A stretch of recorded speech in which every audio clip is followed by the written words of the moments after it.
Bon, alors là, l'idée que je voulais voir, c'est en fait comment, on n'a pas vu ça, et puis euh, c'est comment le programme il s'exécute en fait.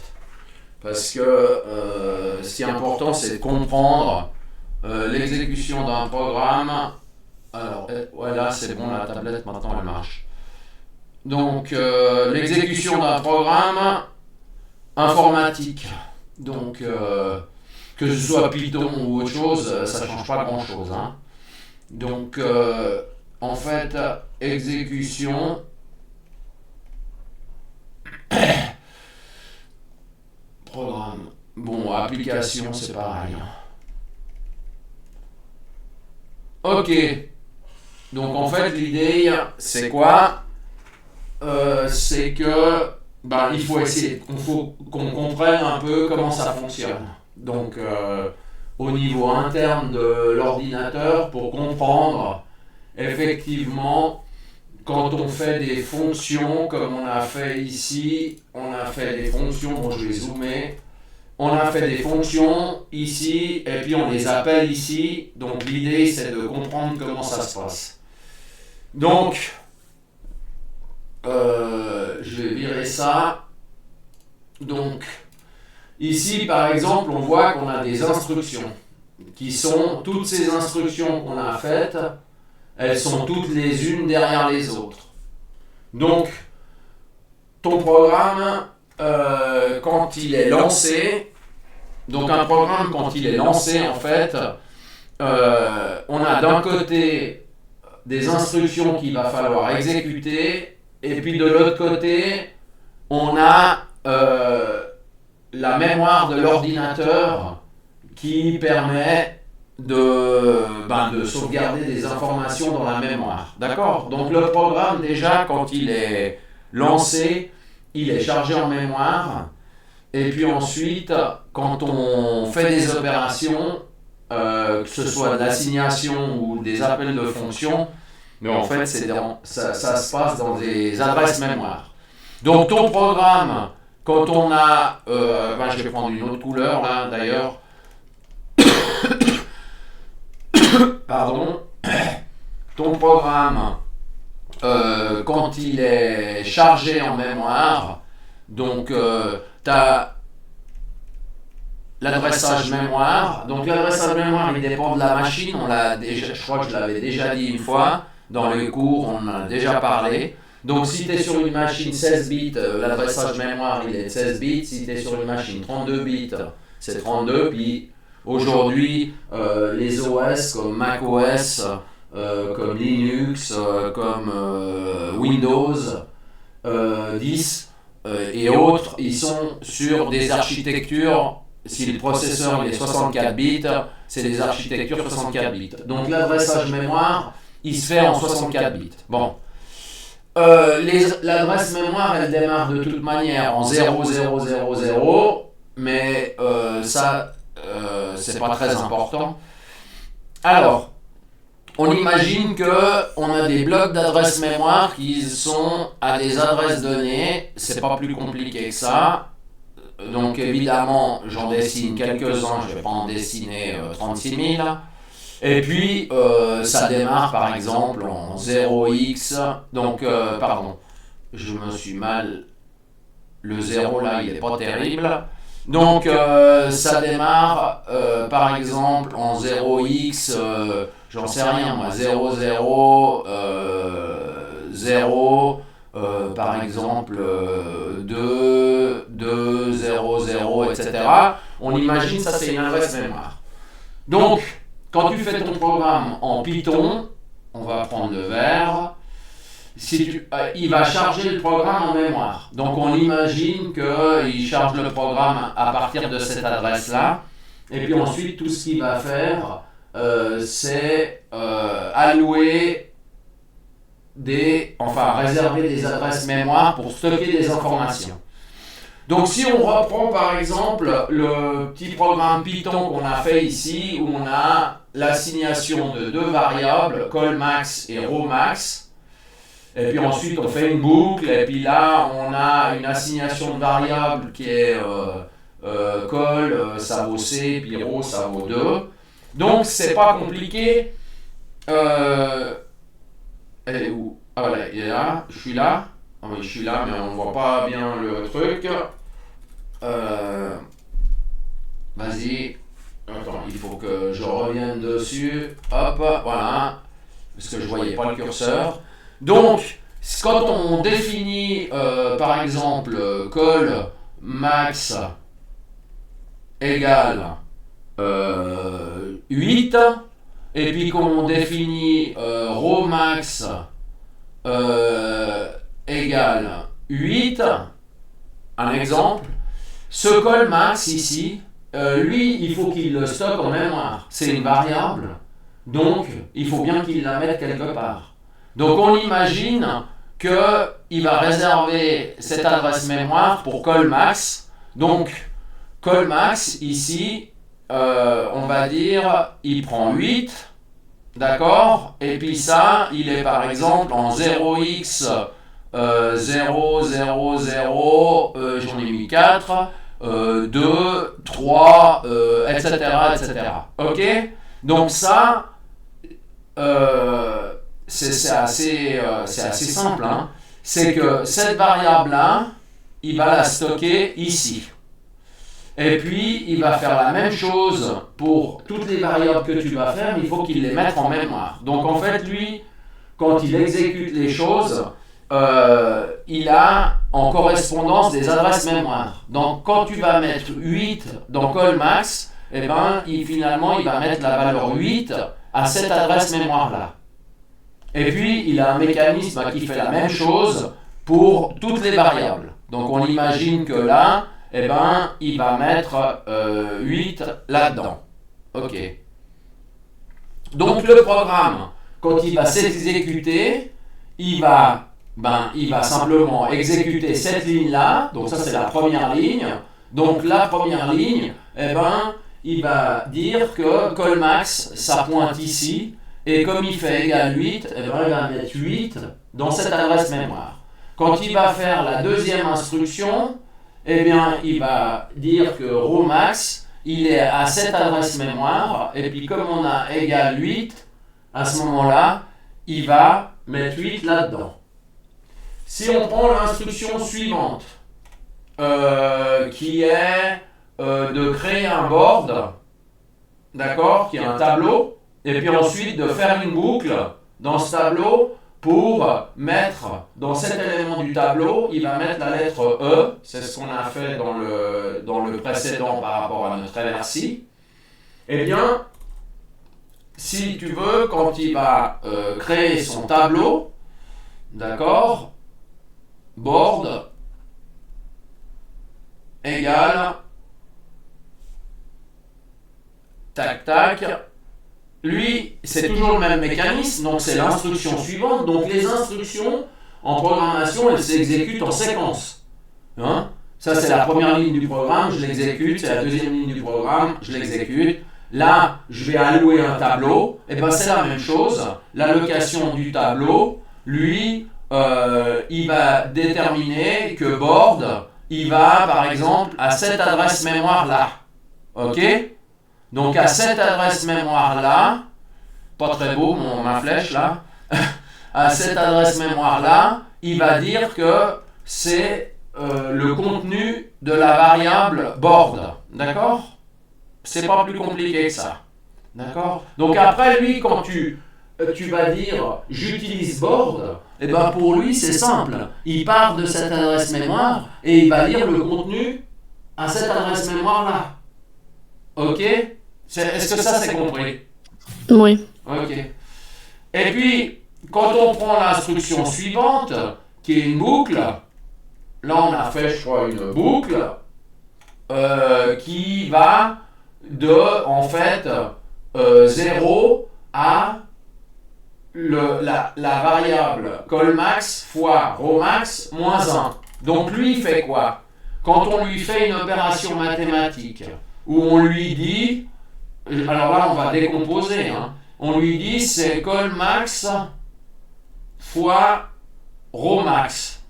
Alors comment est-ce qu'il peut savoir que ça vaut 64? Ben, c'est simple.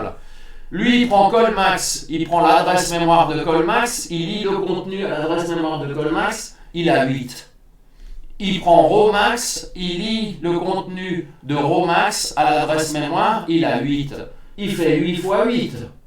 Ça fait 64. Un ordinateur, il sait faire quand même des opérations mathématiques, on est d'accord? C'est quand même la base. Et puis ensuite, il fait moins 1, eh bien, il va faire 8 fois 8,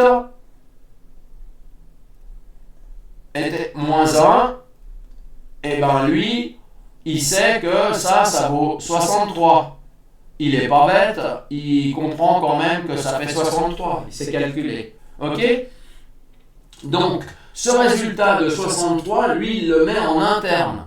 Il n'est pas stocké dans une adresse mémoire, puisque on est stocké dans une adresse mémoire quand on fait une assignation, quand on définit une variable, ou on fait ce genre de choses. Là, c'est une opération mathématique, et puis le résultat de 63, il le conserve en interne, et puis ça fait 63. Alors, quand tu fais une boucle comme ça, for index in range 63, donc lui il va aller de 0 à 63, et puis on lui dit ben tu rajoutes dans mon tableau la lettre E.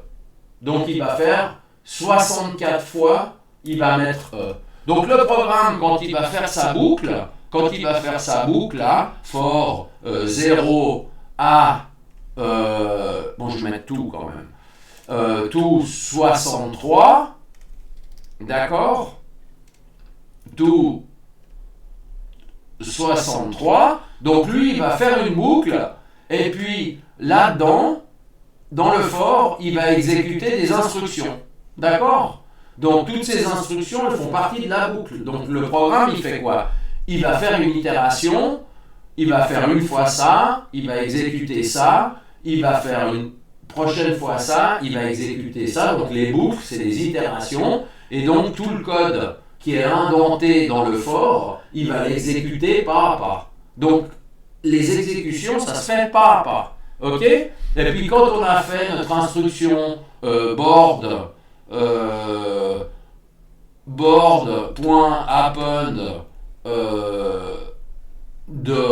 on avait mis E, le caractère E, et bien lui, qu'est-ce qu'il fait? Board, il sait que c'est à cette adresse mémoire-là, donc lui, il a l'adresse mémoire qui va contenir notre tableau, et puis ici, on a une fonction, en fait, qui rajoute un élément dans le tableau. C'est tout ce qu'il fait, on est d'accord? Donc lui, il va mettre E ici, hop, et il va continuer aux adresses mémoire suivantes, et puis il va mettre donc il aura 64 E.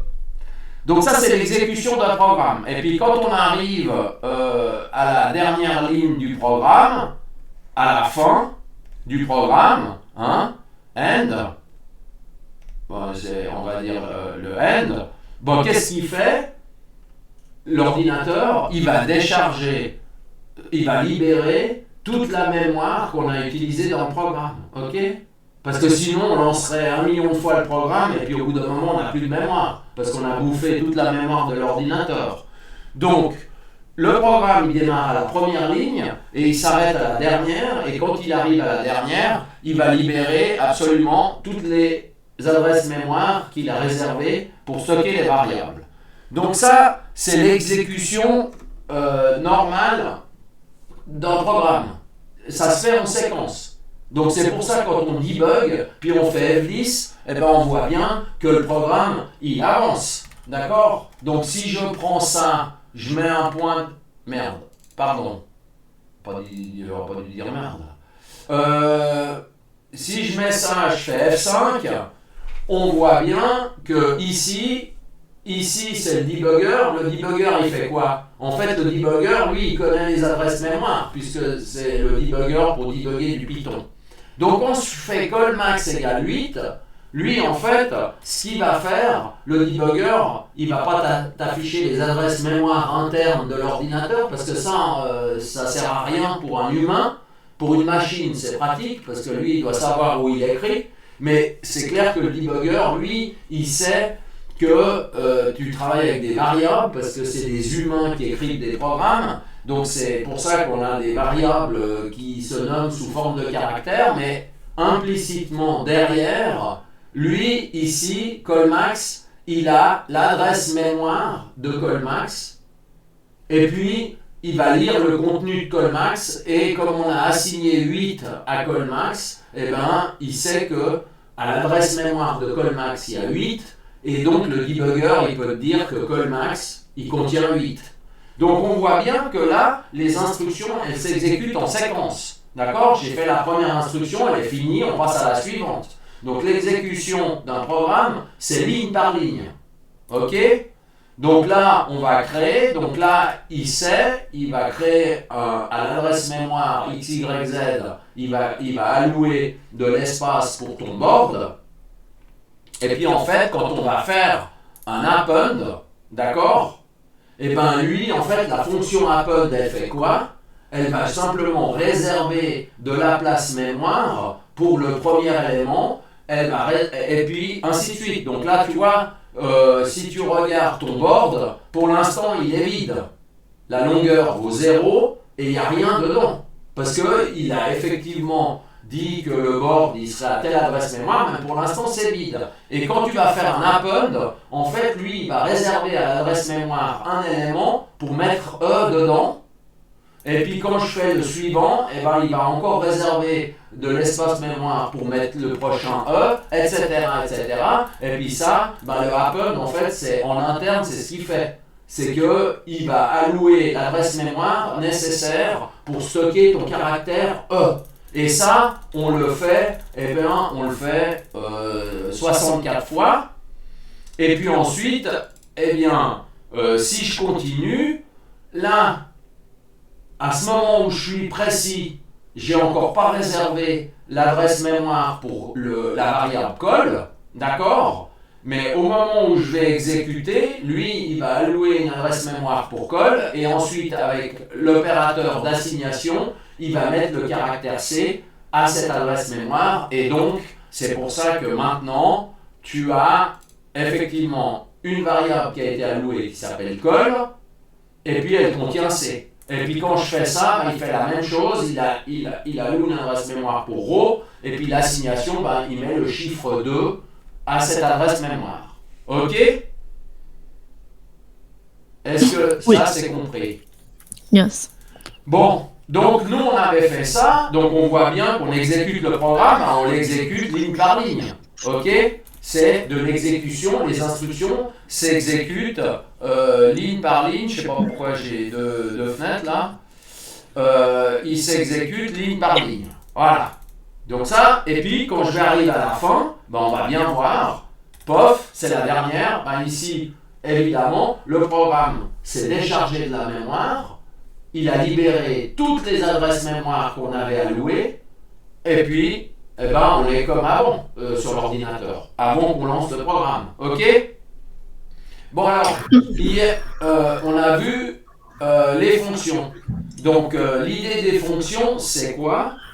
L'idée des fonctions, c'est de mettre du code dans une fonction. Alors, ce qu'on va regarder, avant de regarder comment ça marche, là on avait l'exécution d'une application, donc on a bien vu qu'on exécutait, on l'a vu dans le debugger, on exécutait en ligne, instruction par instruction de manière séquentielle, donc c'est toujours de manière séquentielle.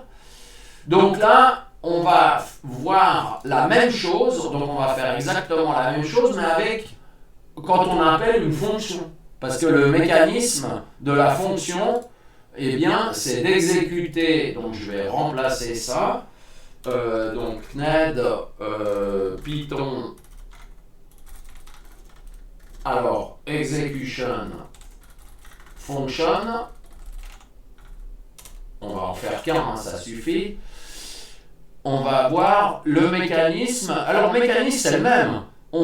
Pas export, pardon. Le mécanisme, c'est le même. On va toujours exécuter des instructions en séquence. Ça va rien changer. Hein. L'ordinateur, il sait faire que ça. il sait exécuter une instruction et il sait passer à la suivante, l'exécuter, passer à la suivante, l'exécuter. Lui, il ne sait rien faire d'autre. Ok? L'ordinateur est très basique. Il ne fait pas des trucs qu'on ne lui demande pas. Donc, execution.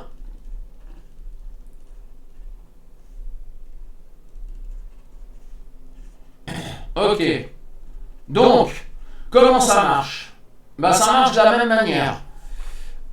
Il y a juste une différence, c'est les appels de fonction. Donc, on voit dans le code ici que finalement, si on met ça à côté, là, on avait fait quoi? Là, on avait fait callmax machin, rowmax, et puis on avait créé une variable qui s'appelle board, et puis ensuite, on ajoutait les caractères E dans cette variable. Donc, on a dit, on veut faire une fonction qui finalement englobe tout ça. En fait, c'est prendre ce code-là et le mettre dans une fonction. Mais ça veut dire que ce code-là, il va être exécuté de la même manière, c'est-à-dire en séquence, mais dans une fonction. Ça ne change rien du tout. Donc, qu'est-ce qu'on fait? On a vu que ce code-là, il allait créer un tableau, qu'ensuite il allait parcourir ce tableau le nombre de fois moins 1 pour partir de 0 à 63, ce qui fait 64, et puis ensuite dedans, le tableau, il va ajouter la lettre E 64 fois. Donc, on définit une fonction qui s'appelle, on a décidé qu'elle s'appelait initializeBoard parce qu'elle initialise finalement le plateau de jeu.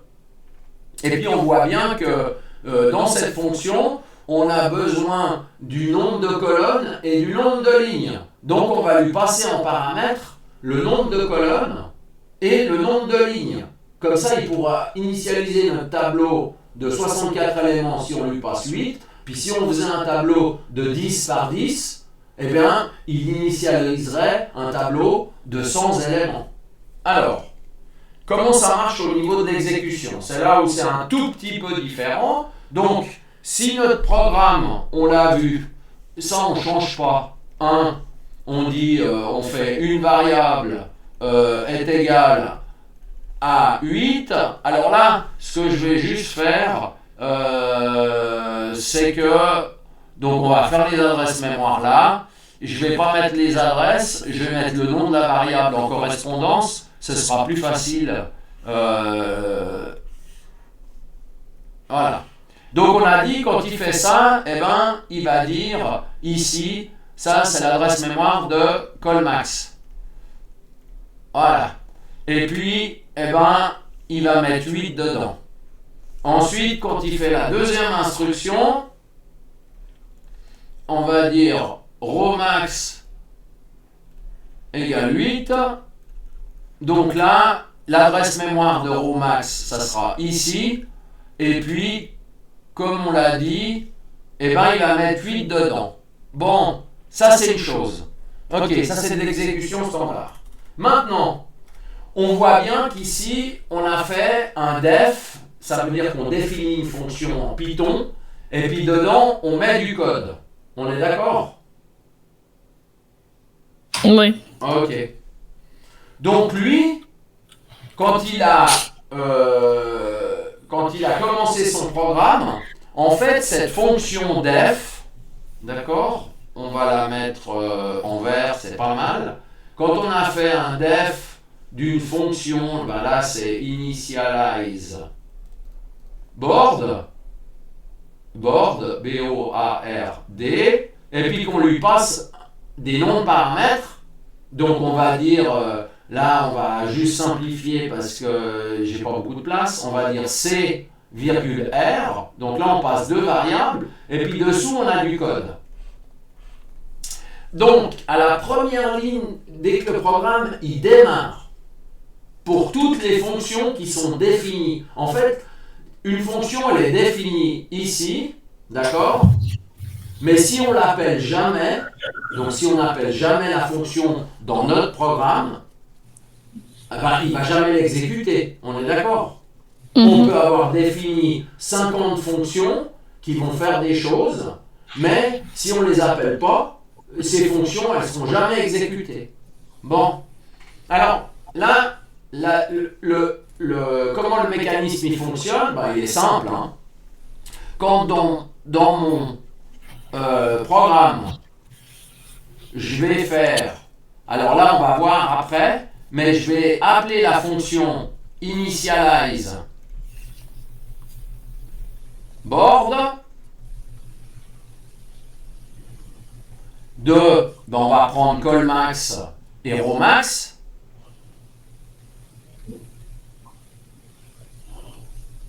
Bon, je vais mettre ça plus à gauche. Ok. Parce que là, on n'est pas terrible. Donc, si mon programme, il appelle cette fonction initialize board de callmax virgule rowmax. Voilà. Alors, qu'est-ce qui se passe? Là, on a vu, il exécute la première, il alloue, il met 8 dedans. Il exécute la deuxième, il alloue, il met 8 dedans. Alors, ici, on est d'accord, lui, ce qu'il doit faire, c'est qu'il va exécuter le code, on le voit bien ici, il va exécuter le code qui se trouve là, puisqu'on appelle la fonction. Il faut bien qu'il aille exécuter ce code-là. Il n'y a pas de choix. Ok. Donc, cette fonction initializeBoard, elle est forcément stockée en mémoire, hein, quelque part, parce que tout est stocké en mémoire, on est d'accord. Mais il y a une notion de stack. Donc le stack, c'est quoi? C'est la pile. D'accord? Donc la pile, c'est aussi en mémoire, hein, la pile, on est d'accord? Mais la pile, elle a une taille prédéterminée sur tous les ordinateurs, et cette pile, malheureusement, on ne peut pas la changer. Donc, si on appelle par exemple une fonction qui se rappelle elle-même à l'infini, il va mettre l'appel de la fonction sur ce qu'on appelle la pile, le stack.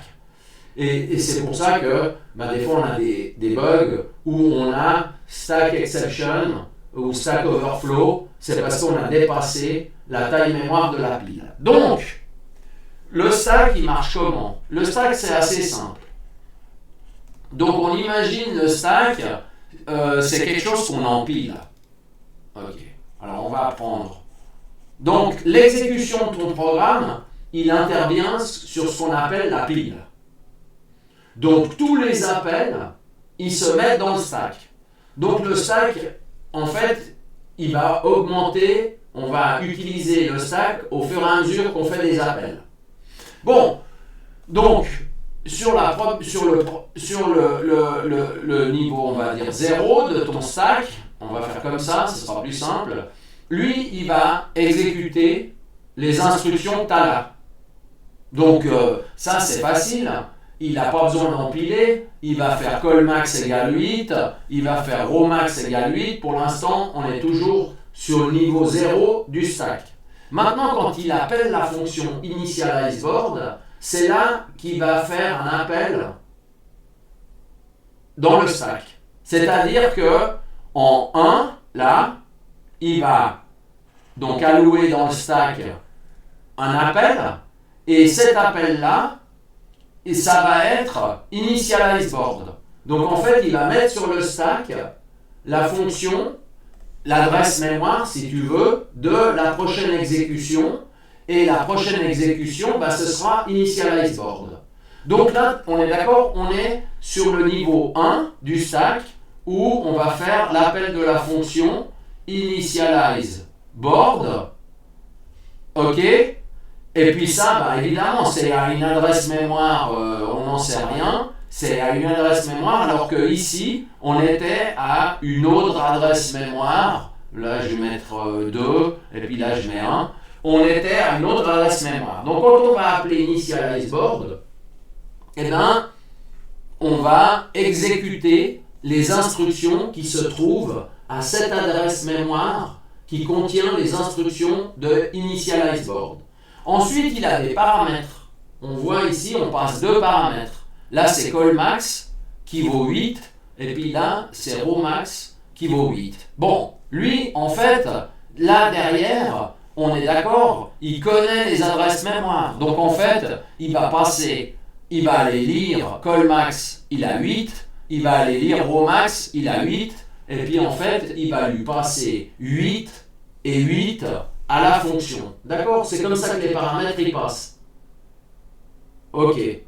Maintenant, on voit bien, si par exemple ici je rappelais initialize board à l'infini, qu'est-ce qu'il va faire? C'est que si on rappelait initialize board à l'infini, et là, il va mettre sur le stack initialize board, etc. jusqu'à ce que le stack il déborde, et puis il fasse stack overflow parce que je ne peux plus appeler. Mais on va prendre le premier cas de figure, et c'était là où on a le fameux return. Alors toutes les fonctions, finalement, elles ont un return implicite. C'est-à-dire, le return, tu vas comprendre maintenant à quoi ça sert.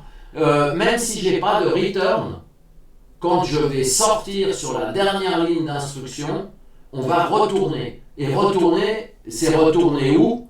Et en fait, c'est désempiler le stack. Parce que là, on a appelé initialize board, donc on va exécuter les appels, les instructions dans initialize board, et puis quand on arrive à la fin, la dernière instruction finalement c'est return. Donc là dans notre initialize board on returnait, si tu te rappelles, un tableau. Alors ici c'est exactement la même chose.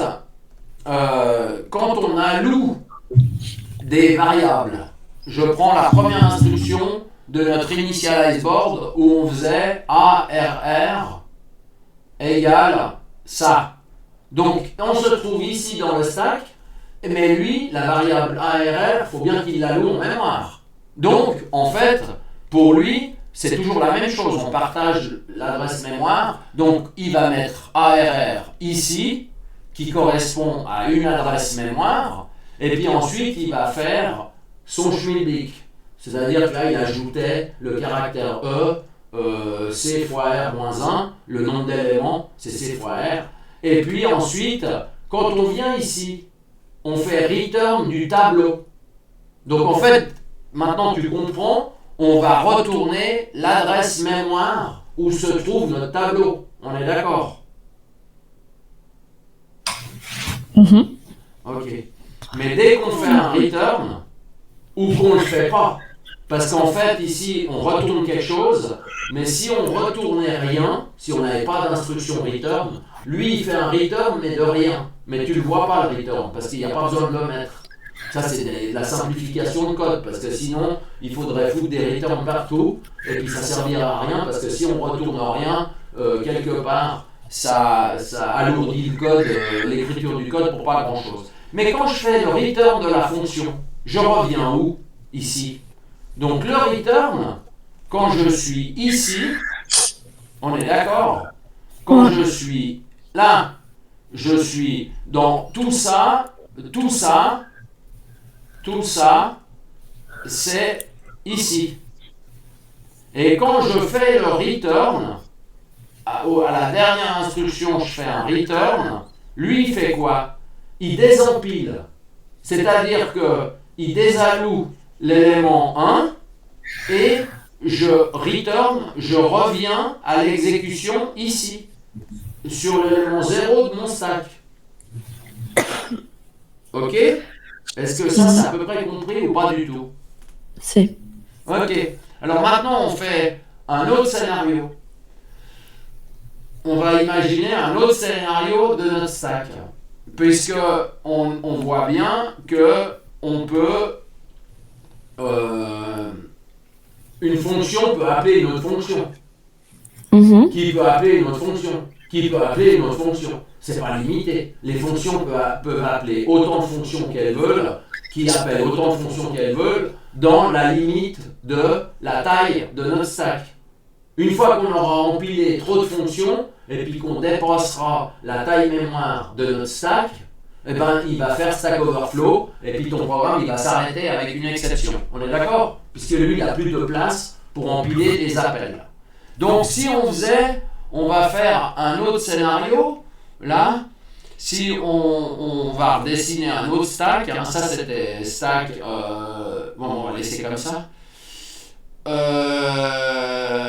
Non, on va refaire dans un autre tableau parce que comme ça c'est à peu près compris. On va faire le stack qui appelle plusieurs fonctions pour qu'on comprenne comment ça marche.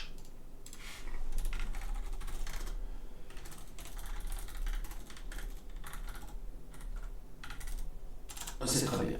Allez, je ne sais pas si c'est le même, mais ça ira très bien. Donc, on va imaginer là que...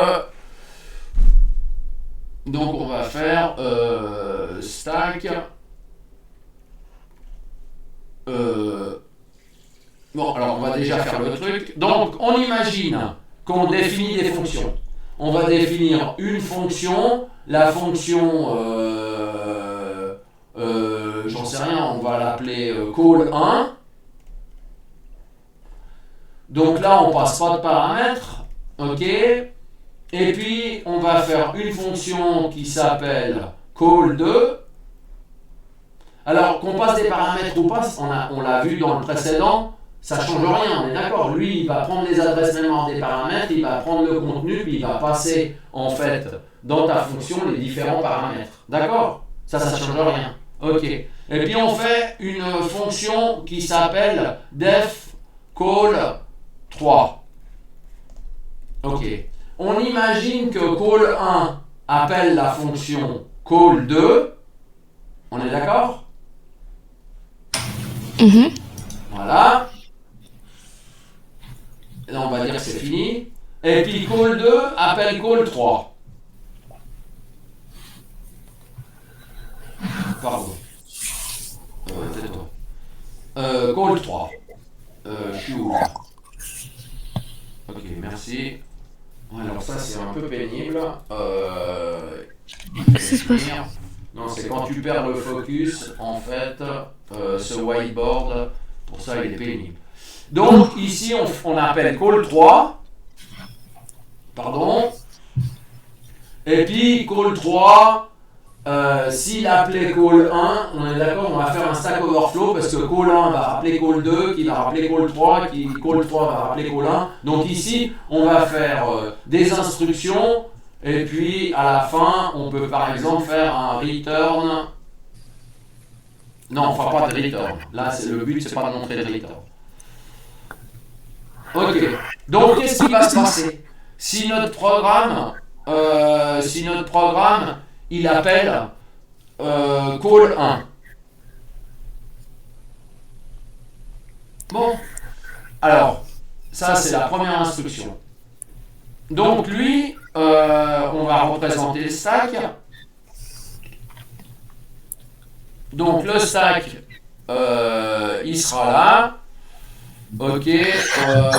Non, mais on veut quand même le dessiner à l'inverse, parce que sinon le stack, ça s'empile et ça se dépile, donc c'est quand même bien de le dessiner dans l'autre sens.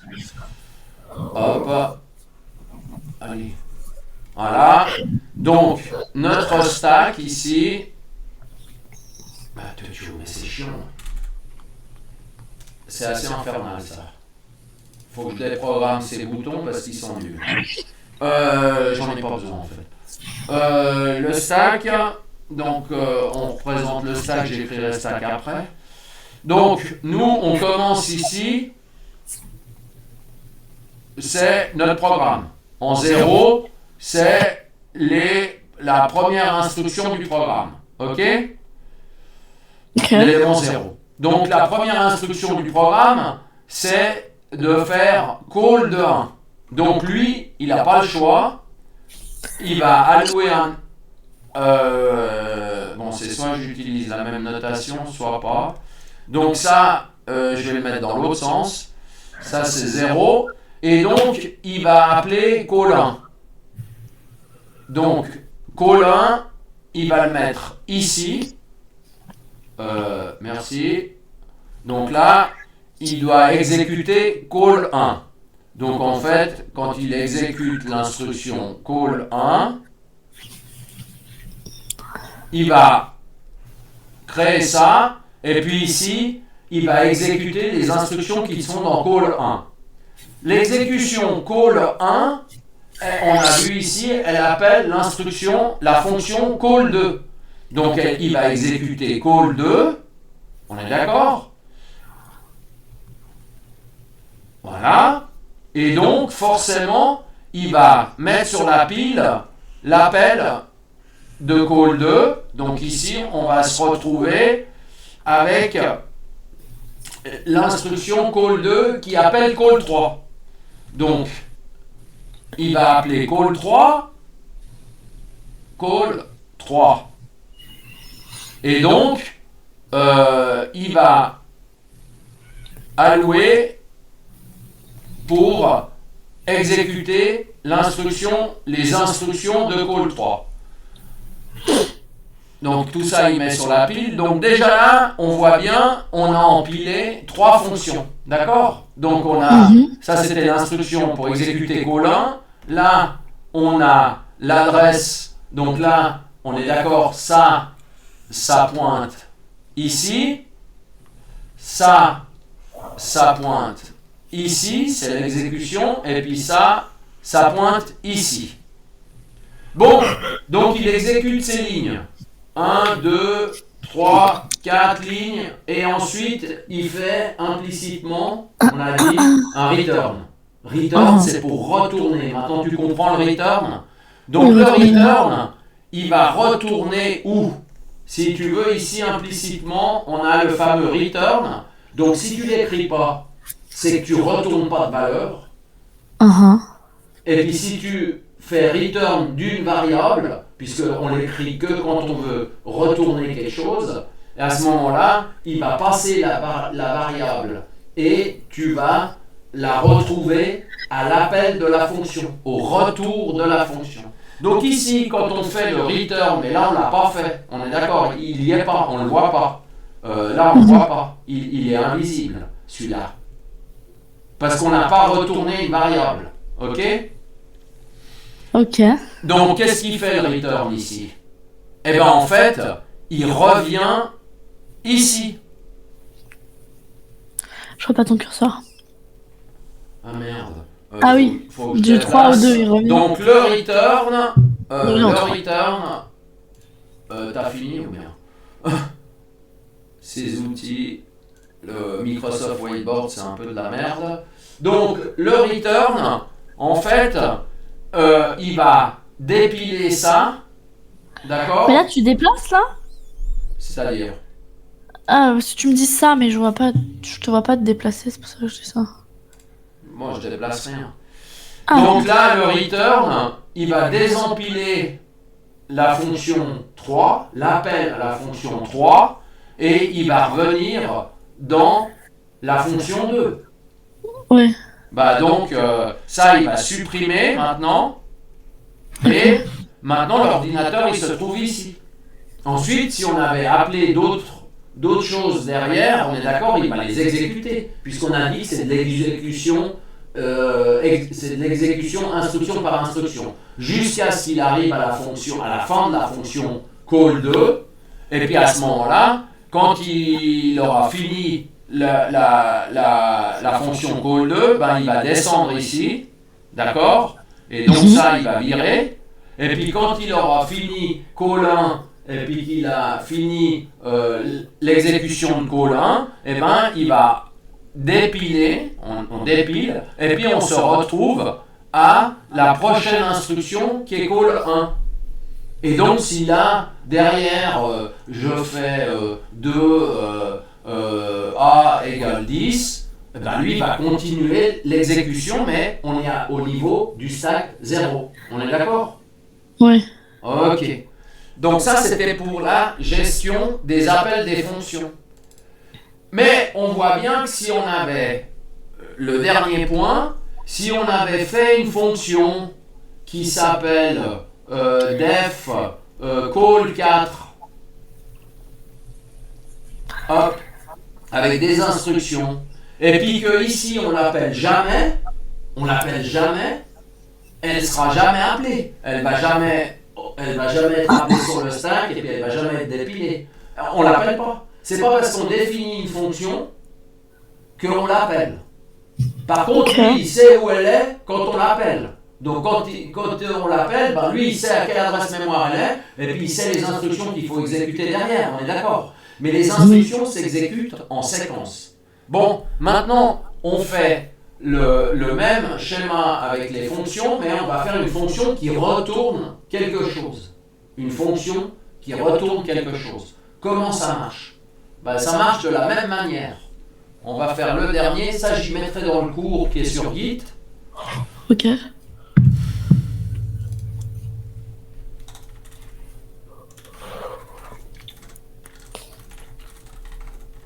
Alors, function with return value. Voilà. Donc là, l'idée, ça va pas changer grand chose en fait, hein. C'est assez simple. Voilà, on est bon. Donc l'idée avec un retour, alors on imagine, on fait des exemples. Hein. On fait une fonction def, la fonction qui multiplie. On est d'accord, c'est simple. Hein. On sait faire une multiplication normalement. Bon, on fait une fonction qui multiplie un nombre par un autre nombre. Donc on va donner des noms à nos paramètres. On est d'accord, on donne des noms aux paramètres parce qu'on a besoin dans la fonction de savoir à quoi correspond le premier paramètre et le deuxième paramètre. Donc on donne des noms. Donc on imagine ici, je vais faire une instruction qui est result, c'est une variable, est égale à n1 fois n2. C'est la multiplication. Hein. Je n'invente rien. Et puis, dans cette fonction, on va faire un return de result. OK. Et notre programme, donc, non, j'aime pas vert, vert c'est pas bon. Allez. Donc, notre programme, on va le faire autrement. Notre programme, par exemple, il va créer une variable, on va dire, donc je vais le faire en bleu, on va dire par exemple A est égal à 10, B est égal à 20.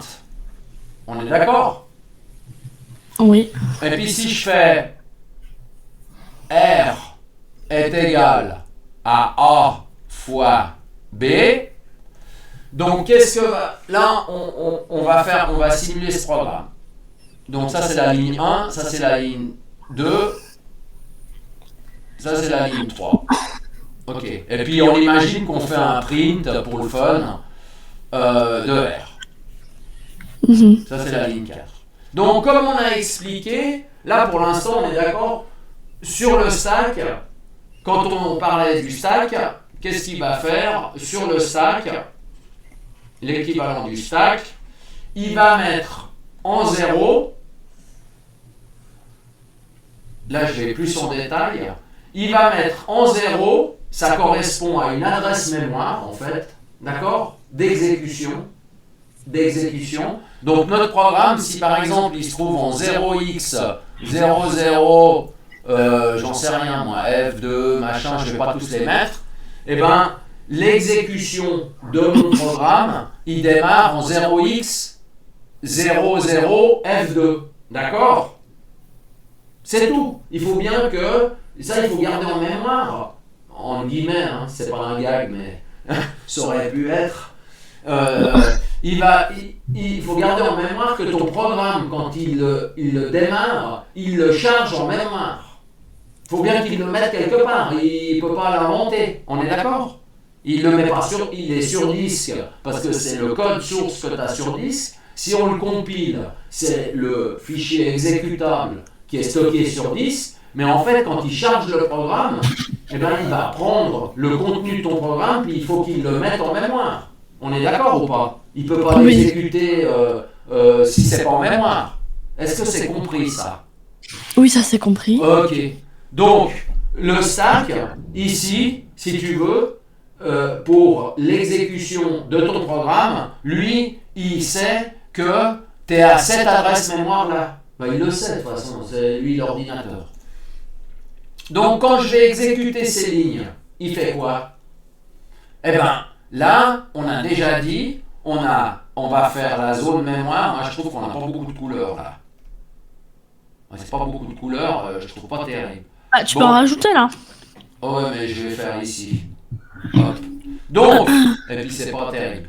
Donc on n'oublie pas que ça on avait le stack, et puis je sais pas si on peut en rajouter. Là on a tout ce qui est la mémoire. Donc, memory, on est d'accord, on avait déjà dit, lui ce qu'il va faire, c'est que on a nos zones mémoire, tac, qui s'arrêtent pas, c'est la taille de la mémoire de ton ordinateur, on est d'accord. Si tu as 128 Go, ben tu as 128 Go de mémoire. Oui, bah oui. Si tu n'en as que 6, que 8, ben tu as 8 Go de mémoire, puis c'est terminé. Bon, donc lui, on a déjà dit, il va mettre la variable A ici, la variable B ici, la variable R ici. On est d'accord? Oui. Ok. Il les met en mémoire. Je ne vais pas te mettre des 0x machin, puisqu'on sait qu'on a des 0x, etc. Puisque c'est des adressages mémoire. Ok. Donc là, quand je fais A égale 10, on est d'accord? Il va mettre 10 là-dedans. Ok. Quand je fais la prochaine instruction, donc il exécute, donc en fait il exécute cette instruction, il exécute cette instruction, il exécute cette opération, et il exécute cette opération. Ton programme, on a dit, il est séquentiel. C'est instruction après instruction. Et il sait rien faire d'autre en fait. Il ne peut pas revenir en arrière, il fait que en avant. Ok? Un programme, c'est j'exécute l'instruction, après j'exécute la suivante, et puis quand j'arrive à la fin, j'ai fini mon boulot. Ok, ici, il va allouer B, il va mettre 20. Ensuite, R, il sait que c'est à cette adresse mémoire-là, il va faire une opération mathématique. Heureusement, les ordinateurs, ils savent faire des additions, des multiplications, des soustractions. On est d'accord, ça c'est la base. Donc, il va faire 10 fois 20. Ça fait combien? 200? Oui. Donc, il va mettre à l'adresse mémoire R 200. Ensuite, quand il fait print, il fait quoi? L'instruction print, c'est tout con, hein. Elle va prendre le contenu à l'adresse mémoire de la variable R et elle va l'imprimer. Bon, il y a combien à l'adresse mémoire R? 200. Bah voilà, donc il va imprimer quoi? 200. Bah voilà, c'est tout. Ok. Bon, maintenant, on imagine, on continue le programme. Ok? On continue le programme. J'enlève les adresses mémoire parce que j'aurai pas assez de place. Donc je continue le programme. Là, on est en séquence, hein. On est d'accord. Donc maintenant, je vais faire multiply. Ok. Donc j'appelle une fonction là. Multiply. On est d'accord. Et A, virgule B. Est-ce que ça, tu comprends cette instruction? Oui. J'appelle une fonction qui est là. Alors elle a un nom d'adresse mémoire. On est d'accord. Ça, je ne l'ai pas représenté, mais je peux le représenter. Elle a une autre adresse mémoire. Elle commence en 0x00. Là, j'étais en F2. On va dire que je suis en F7. Et puis, toutes ces instructions qui sont derrière, on voit bien, elles se suivent à l'adresse mémoire. Puisque ton programme, il a été chargé en mémoire. Donc forcément, il a chargé en mémoire tout le code qui est là, mais il a aussi chargé en mémoire les fonctions que tu as définies. Sinon, il ne peut pas exécuter les instructions, il ne peut pas les appeler. S'ils sont stockés nulle part, ça ne peut pas marcher. Hein? Ok, donc quand je fais multiply A, B, quel est le mécanisme? Donc là, sur le stack, on est d'accord, on avait l'instruction à exécuter qui était la 0x0000F2. C'est l'instruction à droite là. On voit bien là ou pas? Puis pourquoi je vois plus le curseur, bordel? Bon. Ok. Allez. Ah ouais, non, mais ça, c'est insupportable. Bon, on bouge pas. Cette tablette, elle est bien, mais le driver, il est nul sous Windows. Ou même sous Linux, quoi. Voilà, merci. Ok. Donc ici, on est d'accord, on l'a dit avant, quand j'appelle une fonction, je vais mettre sur le stack l'instruction suivante à exécuter. Oui ou non? Oui. Ok. Ah mais il faut que ça soit clair, parce que sinon, Bah, oui. si c'est pas compris, il faut le dire, parce que sinon, quand on comprend pas le fonctionnement de l'ordinateur, c'est vrai que c'était compliqué. Donc j'avais un peu oublié d'expliquer cette. Donc on a dit, il doit empiler sur le stack. Oh bordel. Il doit empiler sur le stack. On va y arriver, hein. J'ai l'impression que. Ok, donc on y va. On doit empiler sur le stack la prochaine exécution de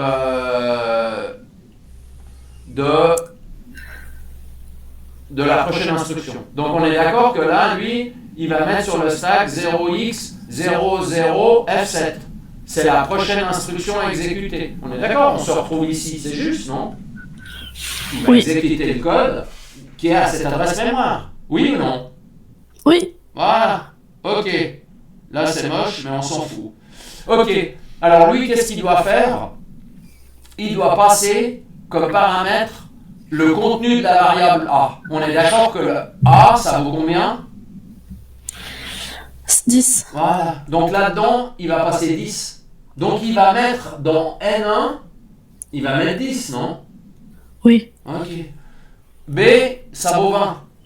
Donc il va mettre dans N2, il va mettre 20. Voilà. Ok. Et puis maintenant, ben lui, la première instruction, c'est quoi? C'est result. Alors, est-ce qu'il a déjà une variable result? Pas encore. Non. Non. Ok. Donc ici, il va adresser dans la mémoire. T'es d'accord? Il va allouer une variable pour result, non? Oui. Ok. Il va mettre quoi dans result? Le résultat de l'opération, puisqu'on a fait un égal. Donc il va faire 10 fois 20. Ça fait toujours 200. Donc là, c'est dans. Donc tu vois bien que R, il a bien 200 ici. Mais result, c'est une autre variable. Elle est mise en mémoire dans une autre adresse mémoire. Elle n'est pas mise en mémoire dans le R. On est d'accord? Donc ici, j'aurai 200. Ok. Et maintenant, il va faire return de result. C'est ce qu'on a marqué, non? Return de result, oui. Voilà. Donc il doit retourner result. Result, ça vaut quoi? Il est 200. là. Il est à l'adresse mémoire, ça vaut 200. Ok. Donc ici, il va dépiler ça. On est d'accord? Ouais. Puisqu'il a fini. Et alors, quand il dépile, c'est-à-dire quand il sort de la fonction, quand il retourne sur le stack, c'est ça le return que tu comprenais pas, c'est que je retourne sur le stack. Ouais. Tout ce qui a été alloué ici, tout ce qui a été alloué ici, ok, au moment où il retourne, il supprime les adresses, il libère la mémoire. On est d'accord? Donc maintenant que je me retrouve ici, donc ça c'est le return de result, on est d'accord? Ça disparaît. Ça, c'est quoi? C'est le c'est l'appel à la fonction. Maintenant que j'ai appelé ma fonction puis que je reviens, eh ben, je peux libérer, l'appel suivant, on est d'accord, c'est à l'instruction suivante. Alors là, si j'étais en 0x, si là, je finissais par être en... si l'instruction suivante, après mon multiply, c'était en 0x machin, 00, j'en sais rien, j'invente des conneries, FA, et ben à ce moment-là, ici l'instruction suivante à exécuter, on va revenir à 00x FA. Et puis après, il va continuer à exécuter ces instructions-là. Donc, quand on fait un return result, tout ce qui est là-dedans et qu'on a alloué, il va libérer la mémoire. Bah, parce que, imagine, tu appelles une fonction qui alloue 1 giga de mémoire, et puis qu'elle fait des trucs dedans, puis qu'ensuite elle retourne un résultat, qui est dire ah oui c'est vrai ou c'est faux, et puis qu'on libérerait pas les 1 giga de mémoire qu'on a alloué dans la fonction. Si tu as 128 gigas, moi je t'appelle la fonction 2000 fois, et puis tu n'as plus de mémoire, non? Bah oui. Ben oui, donc, ah oui. Donc toutes les variables qu'on a allouées dans les fonctions, au moment où on fait le return, on est d'accord, ils libèrent la mémoire. Donc ici on avait une variable qui s'appelle result, t'es d'accord? Qui contenait 200. Et bien quand on va sortir de la fonction, cette variable result, elle n'existe plus. Et on l'a vu dans le debugger, elle disparaît. Mais lui, il va retourner ici le result, c'est-à-dire le contenu de ce qu'il y a dans result. On est d'accord que le contenu, ici, il valait 200. Oui. Donc il va retourner une valeur. Alors là, il va le retourner sur le heap, mais je ne vais pas t'expliquer ce que c'est le heap, mais il va retourner cette valeur de 200. Ok. Donc là, tu vois que notre multiply, il a appelé la fonction, il a retourné 200, mais est-ce que ces 200, on l'a mis, est-ce que le retour de la fonction, c'est-à-dire les 200, le chiffre 200, est-ce qu'on l'a mis dans une variable avec cet appel-là? Bah, A égale 10, on voit bien qu'on a mis 10 dans la variable. B égale 20, on a bien mis 20 dans une variable. Ok? Là, multiply, lui il retourne 200.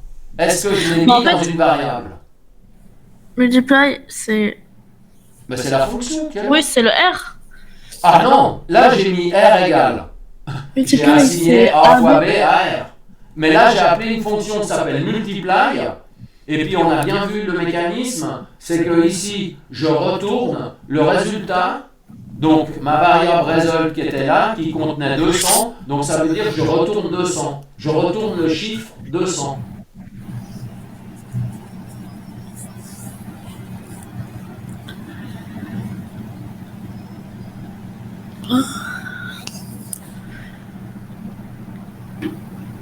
Là, je retourne un chiffre 200. Mais tu me dis là et je vois pas ton curseur en fait depuis tout à l'heure. Mais bon, on s'en fout. Ton curseur c'est juste un point. En fait, on s'en fout du curseur. Bah, je sais pas, tu me dis là, là et là. On a dit que le return, ça allait prendre le contenu de la variable result qui avait 200, donc je retourne 200. La question ici, là, j'ai assigné A qui vaut 10, B qui vaut 20, R qui vaut A fois B. Maintenant ici, j'appelle multiply. Est-ce que le résultat de multiply qui est 200 dans notre cas de figure, est-ce que je l'ai assigné à une variable avec cet appel ici? Est-ce que je l'ai assigné à une variable? C'était result, non? C'est pas result? Mais result, il est là? Oui. Ben, je t'ai dit que quand on sortait de la fonction, on détruisait la variable result. Elle n'existe plus, result. Ok. Tu la connais ici, result? Tu la vois, result, ici? Tu vois une variable qui s'appelle result, ici? Non.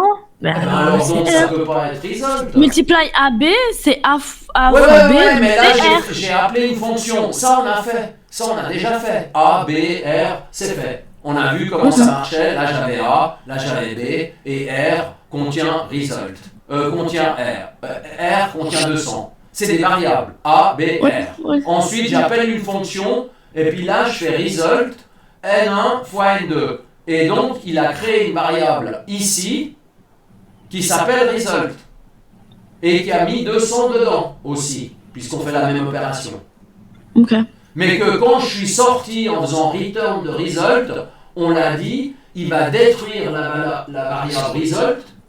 Parce que je t'ai expliqué que si on allouait 1 giga dans une fonction puis qu'on l'appelle 1000 fois, on n'a plus de mémoire.